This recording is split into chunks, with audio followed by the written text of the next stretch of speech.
Si le filet est sec, ce n'est pas la faute du filet. C'est ta faute, mais aujourd'hui, on va arranger ça. J'étais de ceux qui essayaient d'éviter un peu le filet, parce qu'il finissait toujours sec, dur, triste.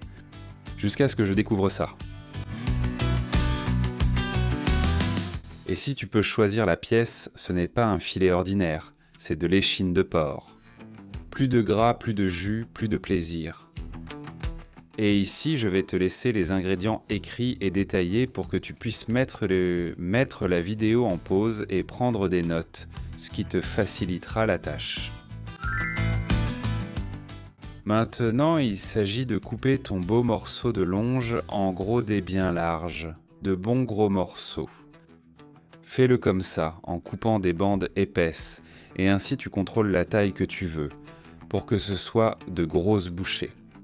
Et surtout, ne retire pas le gras, tu vas le garder, même si après tu ne veux pas le manger, c'est simplement pour qu'il libère sa saveur dans la casserole ou dans la poêle. Je te rappelle des bandes épaisses que tu découpes ensuite pour obtenir de gros cubes assez réguliers. Il faut que ce soit en gros morceaux, ceux-là, que quand tu les vois, tu te dis « ça cale ». En petits morceaux, semblables à de la nourriture d'hôpital. On est mal parti. Il faut saler et poivrer cette viande avec une bonne quantité de sel d'un côté et du poivre noir fraîchement moulu, ce qui lui donne aussi une touche fantastique. Mais ensuite, lancement, tu retournes chacun des morceaux et tu répètes l'opération pour qu'ils soient assaisonnés de tous les côtés. Nous allons aussi utiliser un oignon, mais pour l'avoir à portée de main et bien préparé, le mieux est de le couper d'abord. Alors allons-y. De plus, j'ai envie de faire une petite sauce, donc nous allons la hacher très finement. Tu vois, j'ai déjà coupé quelques lamelles et ensuite, avec le couteau, je les découpe toutes en même temps avec précaution, ce qui me donne des petits dés vraiment minuscules. Cette opération est simple si tu la fais avec un peu de précaution. Et avec l'ail, c'est pareil. Tu coupes quelques lamelles et on va hacher comme ça 3 ou 4 gousses d'ail, de façon à obtenir des petits dés bien fins et tu verras la saveur que ça va apporter. Maintenant, une casserole, de l'huile, feu assez vif, pas au maximum mais moyen vif, et tu disposes les morceaux de viande dessus, de façon à ce que toute la base soit couverte. Tu dois utiliser une poêle ou une casserole de taille moyenne pour que la viande rentre tout juste. On veut qu'elle cuise dans ses propres jus. N'oublie pas que lorsque la viande commence à dorer, tu dois la retourner pour qu'elle dore de tous les côtés, qu'elle soit bien saisie et que son jus reste à l'intérieur pour qu'elle soit bien tendre. Regarde, ça doit faire du bruit, sinon ça ne va pas. Si tu vois qu'un peu de graisse reste collée au fond en prenant une couleur dorée, c'est normal, mélange-la et profites-en. Ce qui reste collé, on ne le jette pas, c'est de l'or côté goût. Aujourd'hui, le bien doré, c'est le goût. C'est la couleur du jour dans cette vidéo.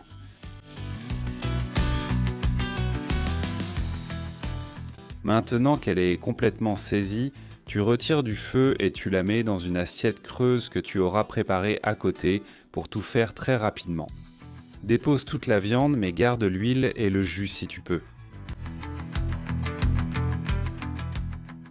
Ajoute ici un oignon bien haché et 3 ou 4 gousses d'ail que tu auras aussi hachées très finement. Comme tu vois, c'est la même casserole avec la même huile et la graisse que la viande a laissée. Ainsi, on obtient une sauce pleine de saveurs et une texture incroyable. Bien sûr, maintenant, le feu doit être à moyen ou un peu bas, en remuant de temps en temps jusqu'à ce que tu vois que c'est vraiment tendre. Quand ça commence à cuire, tu remarques que la couleur devient marron et que c'est très tendre. En plus, ça libère un peu de liquide. À ce stade, quand tu vois que c'est bien cuit, bien revenu comme on dit, c'est là qu'on ajoute une touche supplémentaire de saveur avec une bonne quantité de paprika. Doux ou un mélange de doux et de piquant, comme tu veux. Et aussi 2 cuillères de sauce tomate. Tu peux aussi utiliser du concentré de tomate. Très rapidement, il faut mélanger le paprika. Comme tu vois, je ne l'ai pas encore mélangé avec la tomate. Je veux qu'il se répartisse très bien parce que si on le laisse brûler, ça devient amer. Donc la première chose à faire, c'est de bien faire revenir le paprika.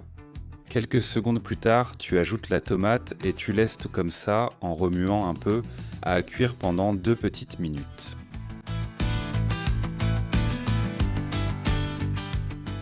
Et maintenant, 150 ml d'un vin blanc doux. N'importe lequel que tu as sous la main et qui donne une petite saveur spéciale. Une fois que tu l'ajoutes, tu dois à nouveau laisser cuire un peu. Donc tu laisses bouillir pendant 4 ou 5 minutes. Et quand c'est prêt, on passe à la viande. Je te promets, je fais ça un dimanche et ma mère débarque sans prévenir. Qu'est-ce que tu fais ? Rien maman, juste un peu de magie. Ne fais pas l'erreur d'épaissir cette sauce avec de la farine ou de la maïzena. Elle n'en a pas besoin et en plus elle perdrait en texture.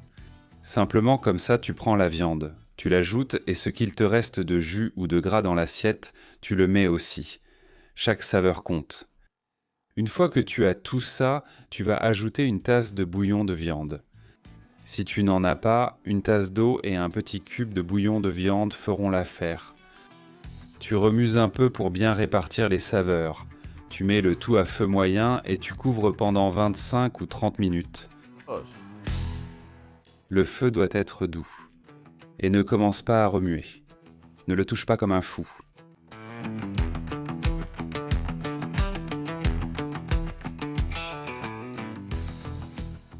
Cette viande commence déjà à être à point.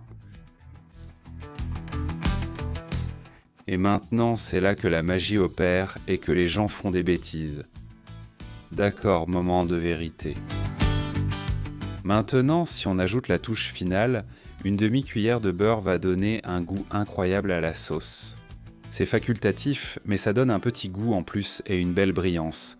Fais cuire pendant une petite minute pour que tout soit bien réparti et lié. Et voilà, ta casserole est prête. Ça donne envie d'en profiter, non ? Eh bien, c'est le moment. Appelle tout le monde à table, on a de la bonne viande en sauce. Et en plus, un filet juteux, comme tu n'en as jamais goûté auparavant. Tu crois qu'il sera sec ou pas ? Quelle meilleure façon de le vérifier que de le mettre dans une assiette et de se régaler. Regarde ça.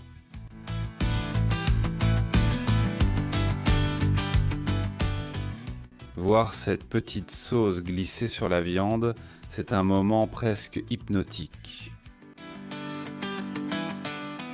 Et c'est ça qui va te faire saucer avec du pain sans même t'en rendre compte. Tu as du pain sous la main ? Je suis sûr que oui.